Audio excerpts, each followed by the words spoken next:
लेकिन आप किसी भी हालत में चुनाव मैदान में नहीं आना चाहते हैं। क्या करना चुनाव में? हम तो ऐसे ही ठीक है, अपना यहाँ ठीक है, अपना बात कर लेते हैं सरकारों से, जो मुद्दे होते हैं उनको उठाकर जनता के बीच में लेकर जाते हैं। अरे नुकसान बहुत हो रहा, गांव के लोग बता रहे कि भाई खेती किसानी में नुकसान बहुत आजकल हो रहा है, फसलों के भाव नहीं मिलते, भ्रष्टाचार चरम सीमा पे है। मंडियां बेच दी मध्य प्रदेश की, करीब 177 मंडी बिकने लग रही उनकी जमीनें, वो भी दिखा दे करो कभी कभार।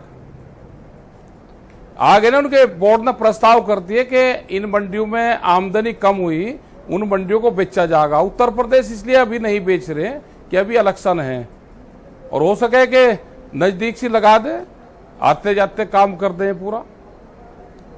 पूरा देश भर की मंडियों की जमीन बेचेंगे, रेलवे की पूरी जमीन बेचेंगे, खरीदा 1 बीघा जमीन इन्होंने नहीं, और सब जमीन बेचने पर लगे हुए, बड़ी बड़ी संस्थाएं बेचने लग रहे हैं।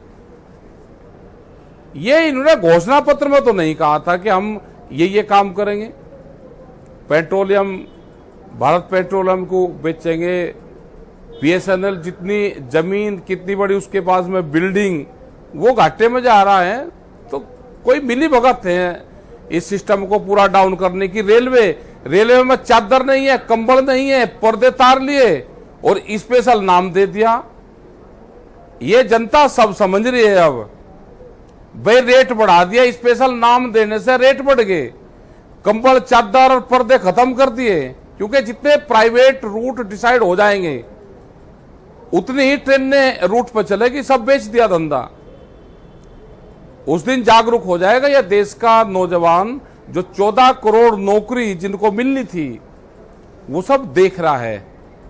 2 करोड़ नौकरी का वादा करा था, वो 14 करोड़ नौजवान देश का देख रहा है दिल्ली की तरफ को, वो राजधानियों की तरफ को देख रहा। और जब संसद गूंगी और बहरी हो जाती है तो फिर सड़क की आवाज सुनाई देती है। तो हो सकता है कि भाई सड़क की आवाज ज्यादा इनको सुनती हो।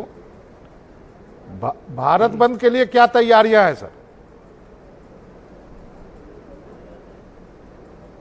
कर लेंगे, अभी तो है कई दिन बातचीत चल रही उसमें। तो 27 सितंबर को भारत बंद रहेगा, इसके लिए पूरे देश भर में चक्का जाम करेंगे आप? हाँ करेंगे, बातचीत करके करेंगे। एक मैं देख रहा था हरियाणा बीजेपी के अध्यक्ष का बयान था धनखड़ साहब का, कि किसान आंदोलन के वजह से ड्रग्स की समस्या बहुत बढ़ रही है। इस पर आपका क्या रिप्लाई है? न ठीक कह रहे हैं वो भाई, वो घुमा फिरा के कह रहा है। कोरोना काल में शराब की दुकान ने खुलवाई, पुलिस ने बिकवाई सारी चीज। भाई धनखड़ साहब वैसे तो कह नहीं सकते, क्योंकि सरकार में शामिल है, उससे रेवेन्यू बहुत आता है। अब उन्होंने कह ही दिया, ये सारे के सारे बोल तो रहे हैं ना भाई, बिल्कुल खुल के ही आना अरवा रहे क्या इनको। इन्होंने कह तो दिया कि नशे की लत बढ़ रही है। भाई कोरोना काल में भी जब पूरा देश बंद था तो शराब की दुकानें, पुलिस की ड्यूटी थी और शराब बिकवाते थे, भांग की दुकानें बिकवाते थे, नशे की प्रवृत्ति बढ़ रही थी। उन्होंने ठीक है तो कहा हो कि कंट्रोल होना चाहिए इस पे, शराब की दुकानों पे, इस पे, इन पे कंट्रोल होना चाहिए। या पुलिस का काम ये रहेगा कि वो लाइन लगवा कर शराब खरीदो। ठीक कह रहे धनखड़ साहब।